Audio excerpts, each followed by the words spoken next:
आप सभी। आज के इस वीडियो के अंदर गाइज मैं आप लोग के लिए जो हमारा 12th क्लास के अकाउंट की सीरीज चल रही थी उसको कंटिन्यू करूंगा। और इस वीडियो के अंदर गाइज मैं आप लोग के लिए हमारा एक चैप्टर है कंपनीज अकाउंट, ठीक है, अकाउंटिंग फॉर शेयर कैपिटल, उसको मैं स्टार्ट करने जा रहा हूँ। आई थिंक इस चैप्टर के अंदर बहुत सारे बच्चों का डाउट रहता है और उनको लगता है कि यार ये बहुत ही टफ है, जबकि ये चैप्टर बहुत ही इजी है बच्चों। आपको पूरे 6 आउट ऑफ 6 पूरे नंबर आपको मिलेंगे और एमसीक्यू में भी आपको पूरे 100% मिलेंगे, ठीक है। तो चलिए टाइम ना वेस्ट करते हैं, फटाफट से स्टार्ट करते हैं। आज के अंदर मैं बेसिक लेक्चर्स को डील करूंगा, ठीक है। तो चलिए सबसे पहले मैं बात करूंगा accounting for share capital. Accounting for share capital, ठीक है। इस चैप्टर के अंदर हमें पढ़ना क्या है? इस चैप्टर के अंदर बेसिकली हमारे पास कुछ डिफरेंट टॉपिक्स हैं, उनको हमें डील करना है, ठीक है। वो टॉपिक्स में सबसे पहले हमें इसके अंदर जो हम सिर्फ अभी बात करें प्रैक्टिकल पर्पस से, किसके पर्पस से? प्रैक्टिकल पर्पस से, न्यूमेरिकल क्वेश्चंस के पॉइंट ऑफ व्यू से। एक तो हमें बात करनी है issue of shares for cash, ठीक है। एक हमें बात करनी है issue of shares other than cash, कि हम शेयर्स को इशू करेंगे कैश में और कैश के अलावा शेयर्स क्या होता है क्या नहीं होता वो हम देखते हैं अभी, ठीक है। इसके बाद इस चैप्टर के अंदर हम बात करेंगे प्रोराटा की, प्रोराटा अलॉटमेंट की, ठीक है। और इसके बाद हम बात करेंगे इसमें बैलेंस शीट की, कि कंपनीज की बैलेंस शीट कैसे बनाई जाती है। बेसिक इस चैप्टर के अंदर मेन ये 4 ही टॉपिक्स हैं। इसके बाद कुछ छोटे छोटे टॉपिक्स हैं, थ्योरी हो गया या इसके अंदर ही कुछ माइनर टॉपिक्स है, हम बाद में देखेंगे। मेजर टॉपिक्स क्या हमारा? Issue of share capital for cash, issue of share capital other than cash, फिर कंपनी प्रोराटा अलॉटमेंट करती है और बैलेंस शीट कैसे बनता है वो हमें देखना है। ये जो प्रोराटा अलॉटमेंट है इसको मैंने अलग पार्ट दिया है, बट ये है एग्जैक्टली क्या? इन्हीं दोनों का ही पार्ट है, ठीक है। क्योंकि जब हम शेयर को इश्यू करते हैं तो हम प्रोराटा भी एक हमारे पास ऑप्शन होता है, हम उसके अकॉर्डिंग शेयर्स को अलॉट करते हैं। ये क्या होता है इनको चलिए हम देखते हैं फटाफट से, ठीक है। आज की वीडियो के अंदर गाइस मैं आप लोगों के लिए डील करूंगा कि एग्जैक्टली कंपनीज का काम कैसे होता है और कंपनी होती क्या है, उनको हम देखते हैं, ठीक है। तो सबसे पहले मैं बात करूंगा कंपनी के ऊपर। इस चैप्टर का जैसे कि आपको नाम देख रखा है अकाउंटिंग फॉर शेयर कैपिटल, ठीक है।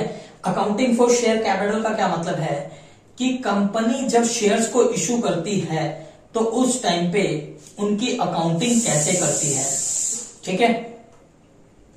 तो यहां पे इस चैप्टर का नाम आपको पता ही है, अकाउंटिंग फॉर शेयर कैपिटल, ठीक है।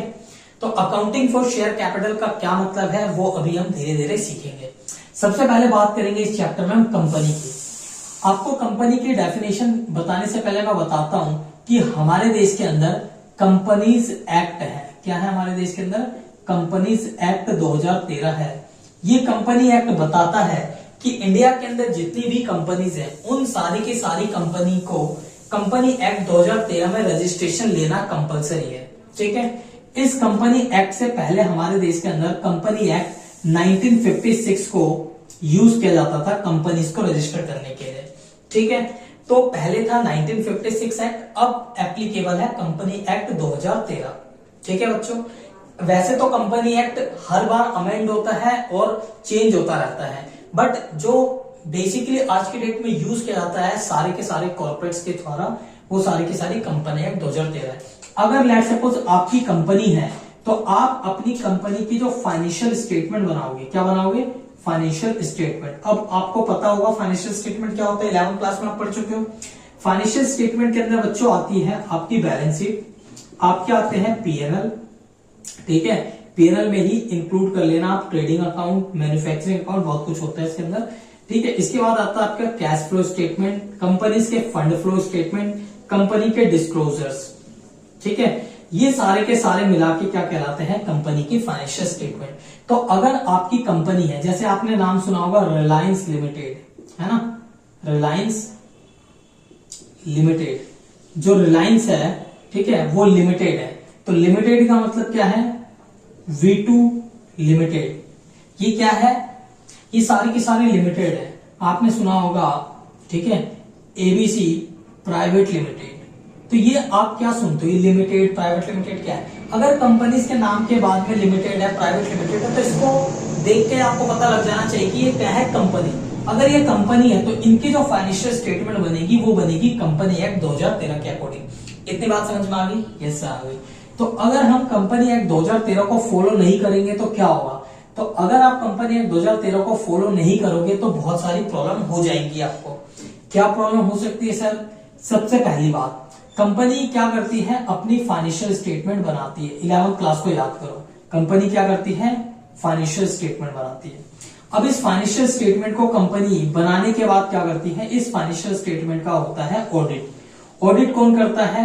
कंपनी का चार्टर्ड अकाउंटेंट, सीए, ठीक है, प्रैक्टिसिंग चार्टर्ड अकाउंटेंट, जो प्रैक्टिस में है, मतलब जो जॉब कर रहा है वो सीए नहीं, जो अपनी फर्म खोल के बैठा है वो साइन करेगा, ठीक है।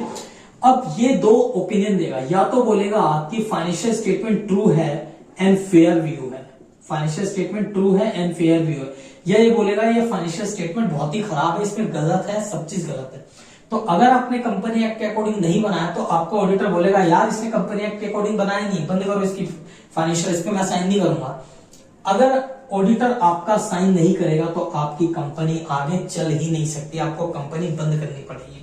इतना सारा कंसिक्वेंस होता है, ठीक है। तो आपको अपने फाइनेंशियल स्टेटमेंट, अगर आप कंपनी है तो आपको बनानी पड़ेगी कंपनी एक्ट 2013 के अकॉर्डिंग। इतनी बात समझ में आ गई? यस सर आ गई। तो अब यहाँ पे समझते हैं कंपनी होती क्या है। तो हमारे कंपनी एक्ट 2013 के अंदर सेक्शन 4 है जो ये डिफाइन करता है कि कंपनी का क्या मतलब है। Company means a company which is registered under company act 2013 और एनी प्रीवियस एक्ट, जो था हमारा 1956। अगर आपने कंपनी बनाई है और आपने अगर रजिस्टर कराई कंपनी 2013 में, तभी वो आपकी कंपनी कहलाएगी। अब रिलायंस तो 2013 से पहले से चल रही है, तो वो रजिस्टर्ड किस में है, वो 1956 में है। तो अगर किसी प्रीवियस कंपनी एक्ट में भी रजिस्टर्ड है तब भी वो कंपनी ही है। तो आई थिंक आपको कंपनी की डेफिनेशन समझ में आ गई, कंपनी क्या होती है। आपको कंपनी एक्ट में रजिस्ट्रेशन मिल गया तो आप कंपनी हो, ठीक है। आज मैं बात करता हूं कि एक कंपनी को रजिस्टर्ड हम कैसे करते हैं। मैं पूरी डिटेल में नहीं लेके जाऊंगा, थोड़ा सा ओवरव्यू दूंगा। लेट सपोज आप लोगों ने डिसाइड किया कि आप कंपनी को बनाना चाहते हैं, ठीक है। तो कंपनी को बनाने से पहले क्या होता है, कंपनी के कुछ प्रमोटर्स होते हैं, ठीक है। कंपनी के कौन होते हैं, कुछ प्रमोटर्स होते हैं जो आइडिया लगाते हैं कि कंपनी हमें किस पॉइंट ऑफ व्यू से बनानी है। जैसे लेट सपोज हम मान लेते हैं जियो का एग्जांपल। तो जियो को बनाने से पहले उसके प्रमोटर ने सोचा होगा कि हम जियो कंपनी बनाएंगे और हम इस कंपनी के अंदर ये काम करेंगे। तो कंपनी को बनाने से पहले उन्होंने एक डॉक्यूमेंटेशन तैयार किया होगा, एक रोड मैप तैयार किया होगा कि क्या काम करना है, ठीक है। तो प्रमोटर क्या करते हैं, उस कंपनी को बनाते हैं, ठीक है। तो कंपनी को बनाने से पहले उन्होंने आइडिया लिया होगा कि वो क्या काम करने वाले हैं, वो सारा का सारा, ठीक है। जब उन्होंने ये डिसाइड कर लिया कि क्या बनाना है, तो उनको सबसे पहले अपनी कंपनी का क्या लेना होता है, नेम रजिस्टर कराना होता है। क्या कराना होता है, नेम को रजिस्टर कराना होता है, ठीक है। ये रजिस्टर कराना होता है। हमारे देश के अंदर कंपनी को रजिस्टर करने के लिए एमसीए की वेबसाइट है। क्या है हमारे देश के अंदर, एमसीए की वेबसाइट है, मिनिस्ट्री ऑफ कॉर्पोरेट अफेयर्स। इस वेबसाइट के थ्रू हमारे देश के अंदर सारी कंपनी को रजिस्टर किया जाता है। सबसे पहले आपको कंपनी का नाम फिक्स कराना होता है गवर्नमेंट के पास कि मैं ये कंपनी खोलना चाहता हूं। अब आपने जियो सोचा कि आप जियो खोलोगे, लेकिन जियो ऑलरेडी पहले से अगर बनी होती तो जियो का नाम नहीं मिलता, या उससे रिलेटेड कुछ बना होता तो नहीं मिलता, ठीक है। तो आपको अपना नाम पहले रजिस्टर कराना होता है। जब आप अपने नाम को रजिस्टर करा लेते हैं तो उसके बाद क्या होता है, आपका अगला प्रोसेस स्टार्ट हो जाता है। अगले प्रोसेस में क्या होता है, अगले प्रोसेस में कंपनी के जो डायरेक्टर्स होते हैं, जो लोग डायरेक्टर्स मतलब जो कंपनी के मालिक होते हैं, बेसिकली एक तरीके से मान के चलो, थोड़े बहुत प्राइवेट लिमिटेड में जनरली ये मालिक ही होते हैं, ठीक है। और प्लस जो लिस्टेड कंपनी, उसमें ये मालिक हो भी सकते हैं, नहीं भी हो सकते, इट डिपेंड्स। क्योंकि कई कई जगह पे मालिक ही होते हैं डायरेक्टर, कहीं कहीं पे नहीं भी होते हैं, ये डिपेंड करता है। तो डायरेक्टर्स को हमें उसकी केवाईसी के थ्रू उनको डिन अलॉट करना पड़ता है, डायरेक्टर आइडेंटिफिकेशन नंबर, ठीक है। पहले कंपनी का नाम होगा, फिर डायरेक्टर का डिन अलॉट किया जाएगा। जब डायरेक्टर का डिन अलॉट हो जाएगा तो उसके बाद कंपनी अपना पैन बनवाएगी, कंपनी कंपनी अपना जीएसटी नंबर लेगी, कंपनी अपना बैंक अकाउंट करवाना चाहेगी, ठीक है। लेकिन ये सब कंपनी को जीएसटी नंबर या बैंक अकाउंट तभी अलॉट होगा या पैन कार्ड तभी अलॉट होगा जब कंपनी रजिस्टर्ड हो जाएगी, ठीक है। तो उससे पहले क्या होता है, कंपनी के डायरेक्टर बनने के बाद कंपनी का बनता है डॉक्यूमेंट, कुछ MOA एंड AOA। कंपनी का क्या बनता है, मेमोरेंडम ऑफ एसोसिएशन और आर्टिकल ऑफ एसोसिएशन। ये दो ऐसे डॉक्यूमेंट होते हैं जिसके अंदर कंपनी की सारी पावर्स, उनके डायरेक्टर्स की पावर्स, कंपनी क्या करेगी अगर कोई डिस्प्यूट हो गया तो उससे रिलेटेड सारी पावर्स इसके अंदर लिखी जाती है, ठीक है। ये डॉक्यूमेंट तैयार होता है। डॉक्यूमेंट तैयार होने के बाद कंपनी को किया जाता है रजिस्टर्ड। इसके अंदर भी बहुत सारे प्रोसेस है लेकिन मैं एक ओवरव्यू दे रहा हूं आपको। फिर कंपनी को रजिस्टर किया जाता है MCA के पोर्टल पर और फॉर्म को फिलअप किया जाता है। स्पाइस वन फॉर्म के थ्रू इनको रजिस्टर कराया जाता है, ठीक है। तो MCA के पोर्टल पे इनको रजिस्टर कराया जाता है बच्चों। अगर आपका सब चीज सही रहता है, ठीक है, पेमेंट वगैरह यहीं पे हो जाती है, जो भी पेमेंट होते हैं होने के बाद आपका कंपनी हो जाता है रजिस्टर्ड, ठीक है। अब जनरली कंपनी डिफरेंट टाइप की हो सकती है जब आप रजिस्ट्रेशन करते हैं। हमारे सिलेबस में 3 मेजर है। एक है हमारे पास स्मॉल कंपनी, ठीक है, इसके बारे में हम पढ़ेंगे। दूसरा हमारे पास है प्राइवेट लिमिटेड कंपनी और तीसरा हमारे पास है लिमिटेड कंपनी, ठीक है। हम इन्हीं की बात करेंगे, एक स्मॉल कंपनी, एक प्राइवेट लिमिटेड और एक लिमिटेड कंपनी, ठीक है। इनको हम बाद में देखेंगे होते क्या है, किस टाइप के होते हैं, इनको हम बाद में देखेंगे। तो ये जनरली एक नॉर्मल प्रोसेस है कंपनी को रजिस्टर कराने का। तो जब ये कंपनी मान लेते हैं कि हमने अपनी कंपनी को रजिस्टर करा लिया, ठीक है बच्चों, इसके अंदर और भी बहुत सारे प्रोसेस होते हैं, तो कोई ये ना बोले ऐसा और वैसा, मैं डिटेल में नहीं जा रहा हूं, ठीक है। तो जब आप क्या करते हो, कंपनी को कर लेते हो रजिस्टर, तो कंपनी को रजिस्टर करने के बाद आपका मेन काम स्टार्ट होता है। अब चाहिए कंपनी को क्या, पैसा। कंपनी को क्या चाहिए, पैसा, फंड। कंपनी के पास पैसा है नहीं, कंपनी कहां से पैसे लाएगी। तो कंपनी के पास होते हैं 2 सोर्स बेसिकली। पहला सोर्स होता है कि कंपनी शेयर्स इशू करे। शेयर्स का क्या मतलब होता है, भागीदारी, हिस्सेदारी। तो कंपनी का जो शेयर्स है, मान लीजिए कंपनी जब स्टार्ट हुई तो मालिकों ने कैपिटल लगाया था 1 लाख रुपए, ठीक है। तो कंपनी के इस कैपिटल के अंदर उनको हिस्सेदारी देना, ठीक है, कंपनी की कैपिटल में हिस्सेदारी देना ही शेयर्स कहलाता है। तो या तो कंपनी शेयर्स को इशू कर ले, इशू ऑफ शेयर्स, उससे पैसा आ जाए, या फिर company issue of debentures, company debentures issue कर ले, या फिर तीसरा मैं बोल सकता हूं टेकिंग लोन्स फ्रॉम NBFCs और बैंक्स। ये मेजर 3 सोर्स होते हैं कंपनी के पास पैसा लेने का, ठीक है। या तो कंपनी डिबेंचर इशू करती है, या कंपनी शेयर इशू करती है, या फिर कंपनी लोन ले लेती है। ये दोनों बेसिकली लोन ही है, इसलिए इनको मैं एक बोल रहा हूं और ये अलग है। शेयर्स का क्या मतलब है, कंपनी की हिस्सेदारी को बेचना। अगर कंपनी के मालिकों के पास पूरा 100% शेयर्स है तो कंपनी के मालिक चाहते हैं कि वो अपना 20% शेयर को बेच के लोगों से पैसा ले ले, और जैसे जैसे कंपनी ग्रो होगी तो इनका भी वैल्यूएशन बढ़ेगा और इनको भी बेनिफिट मिलेगा। क्योंकि अब लेट्स सपोज मान लीजिए आपको रिलायंस कंपनी का मालिक बनना है, तो आप रिलायंस का एक शेयर अगर आप खरीदते हो तो आज की डेट में वो करीबन 2500 रुपए का है, ठीक है। तो आप 2500 रुपए देके कंपनी का मालिक बन सकते हो, लेकिन आप पूरे रिलायंस को नहीं खरीद सकते क्योंकि उसका वैल्यूएशन देखोगे तो कई लाख करोड़ में है, वो आप खरीद ही नहीं सकते। तो इसीलिए कंपनी क्या करती है, अपने हिस्सेदारी, अगर मान लो कंपनी के पास 1 लाख का शेयर है और उसमें से आपने 10,000 का शेयर खरीद रखा, तो इसका मतलब आपके पास 10,000 की हिस्सेदारी है। तो उसी तरीके से कंपनी अपने शेयर्स को बेच के पैसा उठाती है, ठीक है। दूसरी बात, कंपनी अब ये नहीं चाहती कि उसके हिस्सेदारी बिके, वो चाहती है कि लोन ले ले। तो वो क्या करती है, वो डिबेंचर इशू करती है, ठीक है। वो कंपनी क्या करती है, डिबेंचर इशू करती है, सामने वाले से पैसा लेती है और बदले में उनको डिबेंचर इशू करती है।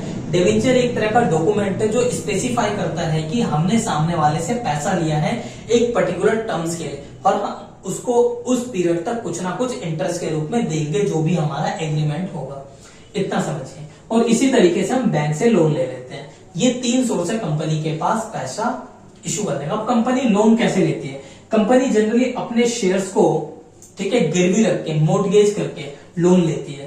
तो कंपनी क्या करती है, मोर्टगेज करती है, अपने शेयर्स को प्लेज करती है, उसी के थ्रू कंपनी पैसा उठाती है। ठीक है, तो यहां पर भी आपको देखना होता है। तो ये 3 सोर्सेज से पैसा उठाती है। तो पहला चैप्टर जो है वो आपका है बच्चों, वो है इश्यू ऑफ शेयर कैपिटल। दूसरा चैप्टर है इश्यू ऑफ डिवेंचर। और तीसरा चैप्टर क्या है, तीसरा चैप्टर हमारे सिलेबस में तो है नहीं, मतलब दैट मीन्स वो हमारे फाइनेंशियल के अंदर चला जाता है कि कंपनी की बैलेंस शीट वगैरह कैसे बनती है, वो थर्ड बुक के अंदर है। तो ये इस वाली सेकंड बुक के अंदर आपके पास ये 2 चैप्टर हैं जो आपको पढ़ना है, और बहुत ही सिंपल है, कोई बड़ी बात नहीं है। अब हमें ये देखना है कि कंपनी शेयर्स को इशू कैसे करती है। ठीक है, तो हमें बेसिकली कंपनी के शेयर्स के इशू के प्रोसेस को समझना है। तो चलिए टाइम ना वेस्ट करते हुए स्टार्ट कर लेते हैं बच्चों। Yes sir. अब हमारा प्रॉपर थोड़ा सा चैप्टर स्टार्ट होगा, वो था बेसिक। अब बात करते हैं यहाँ पे, अगर कंपनी को पैसे की जरूरत है तो इशू ऑफ शेयर्स कैपिटल। तो कंपनी क्या करेगी, पैसे के लिए शेयर्स को इशू करेगी। जब कंपनी शेयर्स को इशू करती है तो कंपनी के पास कई ऑप्शंस होते हैं इशू करने के।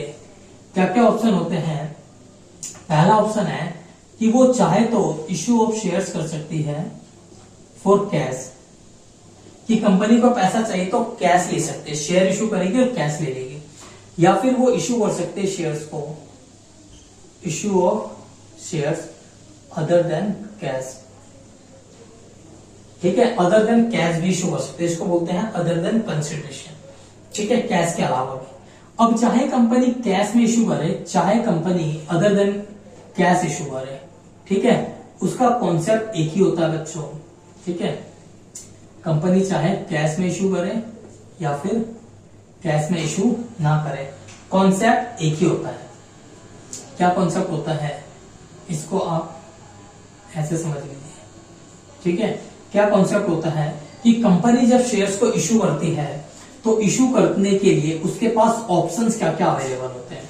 ऑप्शंस अवेलेबल होते हैं कि वो शेयर्स को, ठीक है, या तो पार पर इशू करे या वो प्रीमियम पर इशू करे। अब ये पार और प्रीमियम क्या होता है बाद में देखेंगे। मतलब लेट सपोज मैं चाहता हूं कि मेरे एक शेयर की कीमत 10 रुपए है और मैं 10 में ही इशू करना चाहता हूं, तो उसको बोलते हैं पार। 10 रुपए का शेयर 10 में इशू करना है तो पार। लेकिन मेरे शेयर की कीमत 10 रुपए है, लेकिन मेरी मार्केट में इतनी डिमांड है कि मैं उसको 15 रुपए में बेच सकता हूं, तो मैं ज्यादा पे बेच रहा हूं। तो ये जो 10 रुपए ये मेरी है फेस वैल्यू।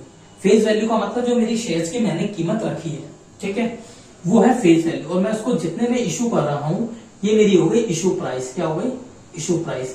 तो मैं शेयर्स को चाहूं तो पार पे इशू करूं चाहे प्रीमियम पे इशू करूं, दोनों कंडीशन में हो सकता है। ठीक है, अब मैं पार पे इशू कर रहा हूं या प्रीमियम पे इशू कर रहा हूं, ये मेरे ऊपर डिसाइड है।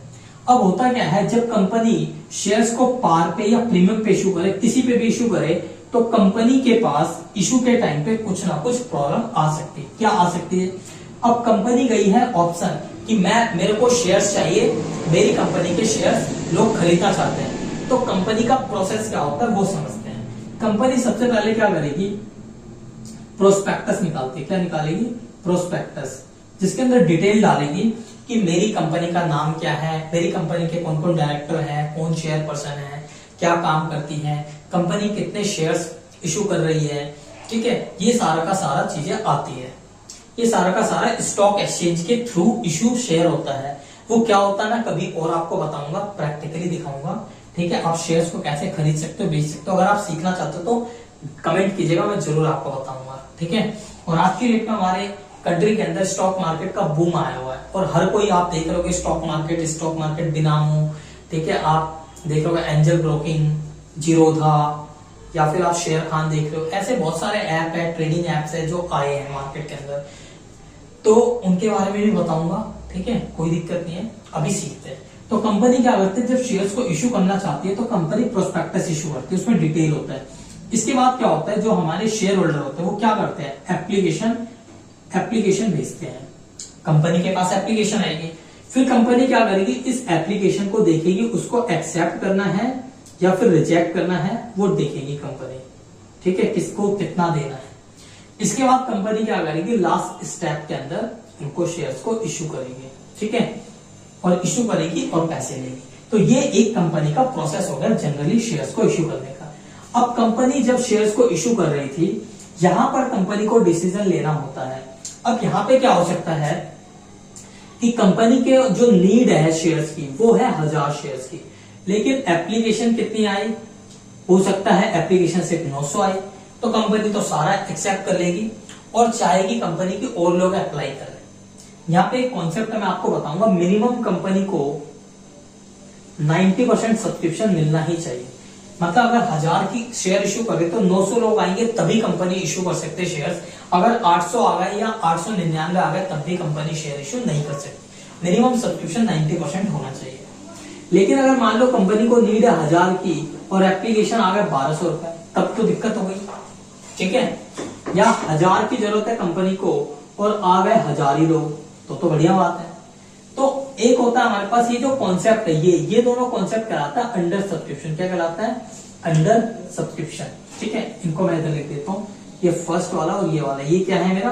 Under subscription. क्या है? Under subscription. मतलब कंपनी को जितना सब्सक्रिप्शन चाहिए उससे कम या उसके बराबर आ है, दैट इज अंडर सब्सक्रिप्शन, ठीक है। लेकिन अगर 1200 शेयर है तो ये हो गया ओवर सब्सक्रिप्शन। क्या हो गया ये? Over subscription. मतलब कंपनी को जितना चाहिए उससे ज्यादा सब्सक्रिप्शन आ गया। तो अब यहां पे दिक्कत आ जाएगी, कंपनी को 1000 देने थे, आ गए 1200, कंपनी कैसे दे? तो कंपनी के पास ओवर सब्सक्रिप्शन के केस में क्या होता है, कुछ ऑप्शन होते हैं। ओवर सब्सक्रिप्शन के केस में क्या होते हैं, कंपनी के पास ऑप्शन होते हैं। क्या ऑप्शन होते हैं? या तो कंपनी रिजेक्ट कर दे जो एक्सेस है, मतलब 200 वालों को रिजेक्ट कर दे, या कंपनी के पास ऑप्शन क्या है, प्रोराटा अलॉट करे। क्या करे? प्रोराटा अलॉटमेंट, ठीक है। या एक थर्ड ऑप्शन है कंपनी के पास कि 200 में से 100 लोगों को रिजेक्ट कर दे और 1100 के साथ प्रोराटा कर दे। तो सम को कर सकती है रिजेक्ट, ठीक है, और सम को कर सकती है प्रोराटा अलॉटमेंट। क्या कर सकती है? Pro rata allotment.